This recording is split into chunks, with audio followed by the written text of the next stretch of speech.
Hello everybody, welcome back to my channel Edu for You। तो आज की इस वीडियो में हम देखने जा रहे हैं BPCS 186 मैनेजिंग स्ट्रेस सब्जेक्ट को। ठीक है, आज की वीडियो आपके लिए बहुत ज़्यादा इंपॉर्टेंट होगी बिकॉज हम इसमें ऐसे क्वेश्चंस को डिस्कस करेंगे जो प्रीवियस पिछले 3-4 साल के जो क्वेश्चन पेपर्स थे उसमें सबसे ज़्यादा बार बार रिपीटेड थे। ऐसे क्वेश्चन को सिलेक्ट करके और उनके सोल्यूशंस पर हम डिस्कस करेंगे, उन पर गौर फरमाएंगे। तो आई होप आपकी वीडियो आपको हमारे चैनल की वीडियोस समझ में आती होंगी और हेल्पफुल लगती होंगी। अगर इन सब्जेक्ट्स के अलावा जो मैं वीडियोस बना रही हूँ उनके अलावा अगर आपको किसी और की चाहिए तो आप कमेंट सेक्शन में लिख सकते हैं, आपको बहुत जल्द ही प्रोवाइड करवा दिए जाएंगे उन सब्जेक्ट के भी सोल्यूशन। ठीक है, एंड सब्सक्राइब करना मत भूलिए, आप सब्सक्राइब नहीं करते हैं, वीडियोस पूरा देख लेते हैं। ठीक है, तो do follow, like, share and subscribe. ठीक है, नेक्स्ट हम देखिए, सबसे पहला क्वेश्चन यही है कि हमें स्ट्रेस के बारे में बताना है कि स्ट्रेस क्या है। ठीक है, और इस एक मिनट, स्ट्रेस क्या है और इसको कैसे मैनेज किया जा सकता है और उसको कैसे मेजर किया जाता है उसके बारे में बताना है।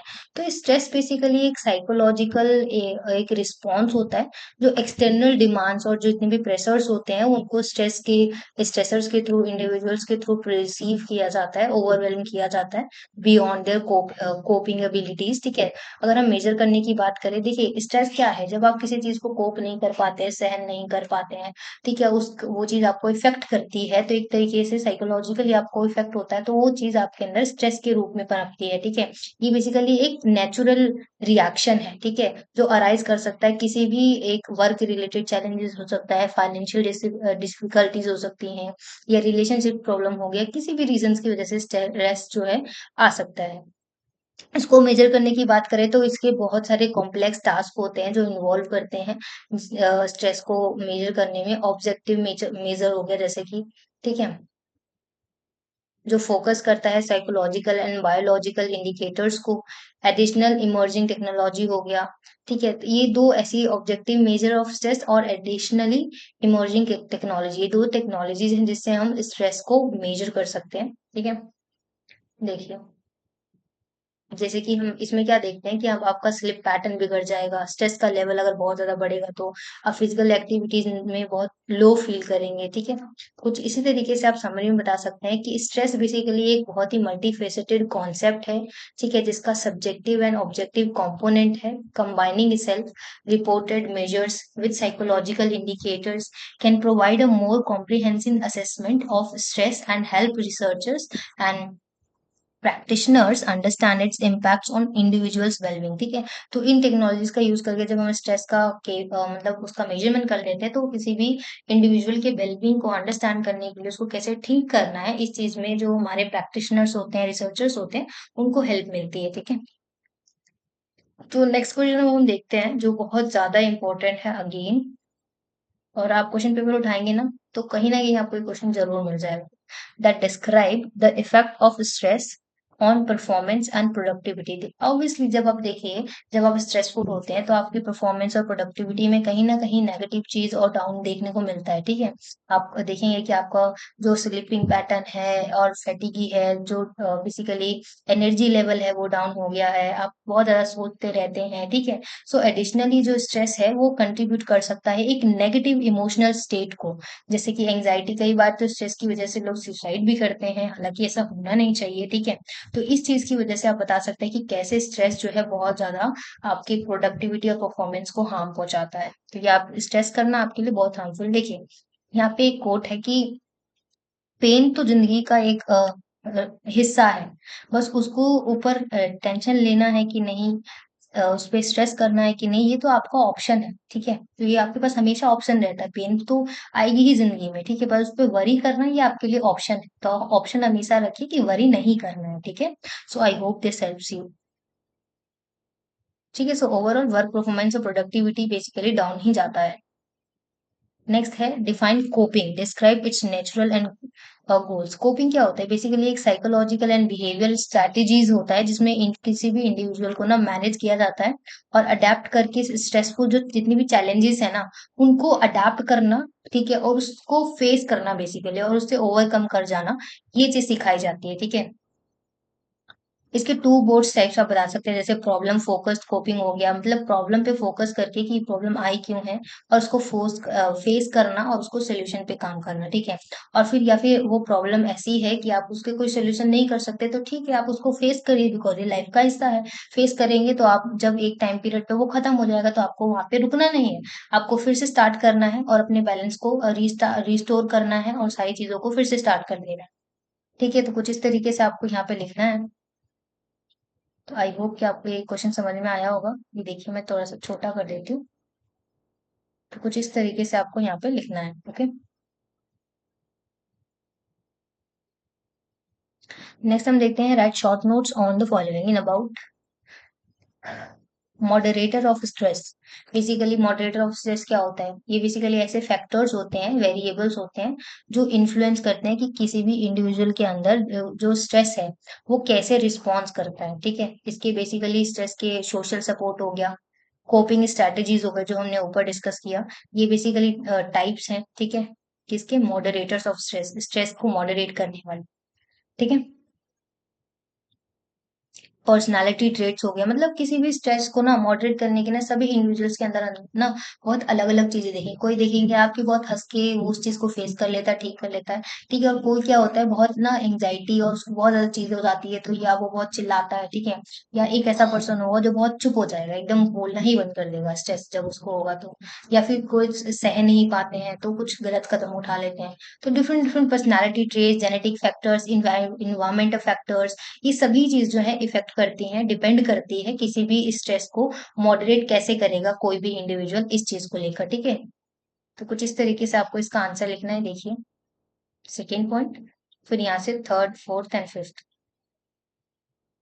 ठीक है। तो नेक्स्ट क्वेश्चन पे आते हैं अब हम, describe relaxation techniques of stress management. देखिए जब आपको बहुत ज्यादा स्ट्रेस है उसको कैसे हैंडल करना है उसमें आपको बताना है।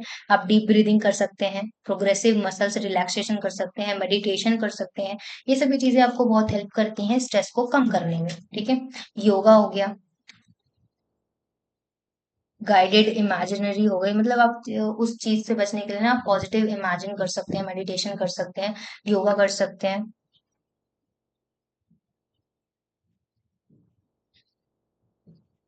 देखिए कुछ इस तरीके से आपको इसका आंसर लिखना है। नेक्स्ट हम देखते हैं, explain how effective communication can play a role in enhancing interpersonal skill.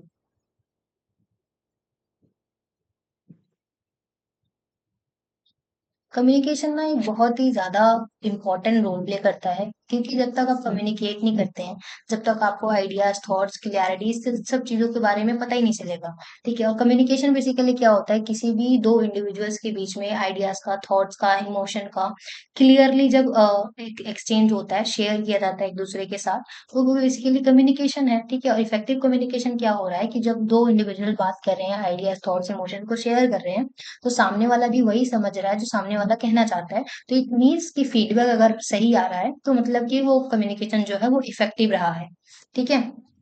और इफेक्टिव कम्युनिकेशन के लिए आपको सबसे पहले क्या होता है कि आपको एक गुड लिसनर बनना होता है, ताकि आप सही से सुनेंगे तभी तो कुछ चीज को समझकर उसका आंसर दे पाएंगे, ताकि कोई चीज मिसअंडरस्टूड ना हो, कोई चीज मिसकम्युनिकेट ना हो जाए, ठीक है। इस चीज के लिए तो आपको लिसनर बनना बहुत जरूरी है। तो ओवरऑल इफेक्टिव कम्युनिकेशन क्या है? एक कल्टिवेट्स पॉजिटिव रिलेशनशिप को कल्टीवेट करता है, स्ट्रेंथन करता है कनेक्शंस को, जिसके अगर इफ कम्युनिकेशन इफेक्टिव तरीके से होता है तो पॉजिटिव रिलेशनशिप बनते हैं, ठीक है। जितने भी कनेक्शंस है वो और ज्यादा स्ट्रेंथ हो जाते हैं, मतलब मजबूत हो जाते हैं, और बहुत ही ऐसा एनवायरनमेंट क्रिएट करता है जिसमें कोलैबोरेशन, एम्पैथी और म्यूचुअल रिस्पेक्ट बढ़ जाती है, ठीक है। तो इफेक्टिव कम्युनिकेशन अपने आप में बहुत ज्यादा इंपॉर्टेंट है।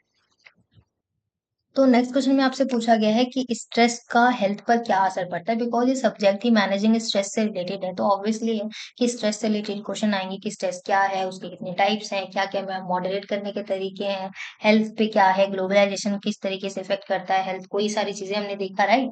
अब बताना है आपको कि स्ट्रेस जो है वो हेल्थ पर कैसे इफेक्ट बताता है। तो आप बता सकते हैं कैसे स्लीपिंग पैटर्न बदल जाता है, मेमोरी में चेंजेस हो जाते हैं, ठीक है। और मेंटल हेल्थ जो है वो इफेक्ट होता है, बिल्कुल एंजाइटी हो जाता है, डिप्रेशन हो जाता है लोगों के अंदर, ठीक है, ड्यूरिंग दिस पीरियड, ठीक है, स्टमक अल्सर भी हो सकता है, इरिटेटेबल बॉल्स हो जाते हैं, सिंड्रोम्स हो जाते हैं, ठीक है, डाइजेस्टिव जो इश्यूज हो जाते हैं, ठीक है, इस तरीके के इश्यूज भी आपको स्ट्रेस की वजह से देखने को मिलता है।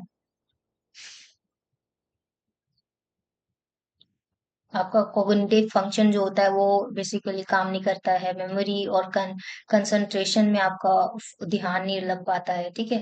तो कुछ इस तरीके से आपको इसका आंसर लिखना है कि ओवरऑल बेसिकली स्ट्रेस क्या है, इम्पैक्ट कैसे करता है। तो मतलब किसी भी इंडिविजुअल की ओवरऑल जो वेलबींग है ना, सब चीज को इफेक्ट कर देता है स्ट्रेस, तो इसलिए कहते हैं स्ट्रेस नहीं लेने का, ठीक है। तो नेक्स्ट क्वेश्चन अब हम देखते हैं।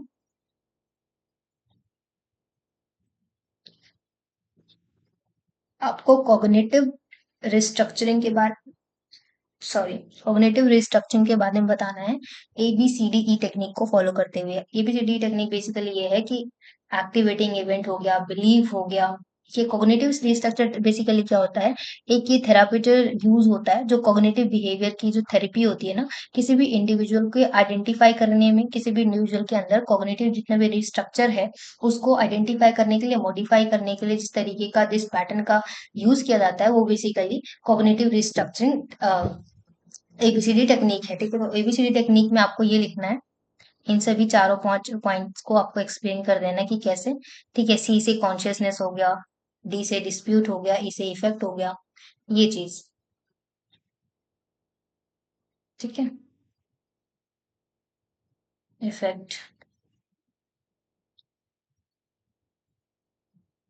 तो ये देखिए, active activating event, believe, and C से कॉन्शियसनेस, डी से डिस्प्यूट, ई से इफेक्ट, ठीक है।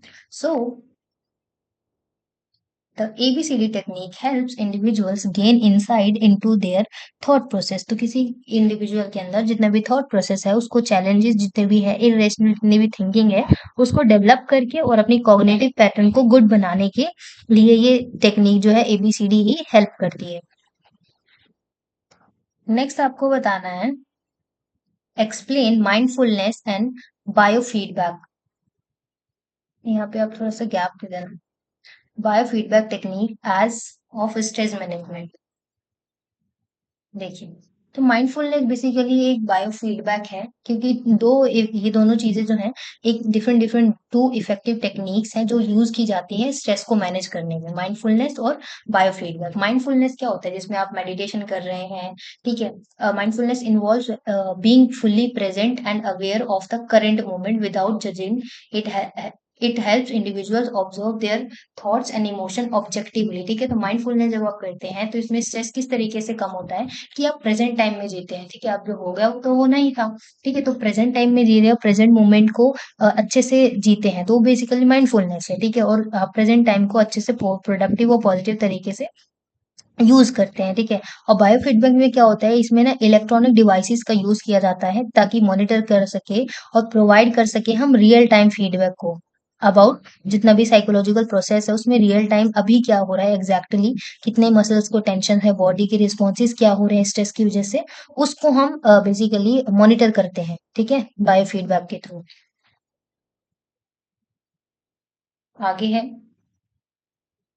both mindfulness and biofeedback provides individuals with tools to manage stress by enhancing self-awareness, promoting relaxation, and developing a greater sense of control over their psychological and mental states। ठीक है, तो चाहे आप bio feedback की बात कीजिए या फिर माइंडफुलनेस की बात कीजिए, ये दोनों किसी भी इंडिविजुअल्स को हेल्प करते हैं उनके मेंटल स्टेट को और साइकोलॉजिकल स्टेट को कंट्रोल करने में और अपने ओवरऑल वेलबींग को सुधारने में, स्ट्रेस से रिलेटेड। तो आपको इस क्वेश्चन का आंसर कुछ इस तरीके से लिखना था, ठीक है। माइंडफुलनेस क्या है, ये वगैरह वगैरह। सो आई होप कि आज की वीडियो आपको अच्छी लगी होगी, ठीक है। इनके अलावा अगर आपको किसी भी सब्जेक्ट कोड का आंसर चाहिए तो आप कमेंट सेक्शन में लिख सकते हैं, आपको जल्दी से जल्दी प्रोवाइड करा दिया जाएगा। Don't forget to like share and subscribe. Thanks for watching.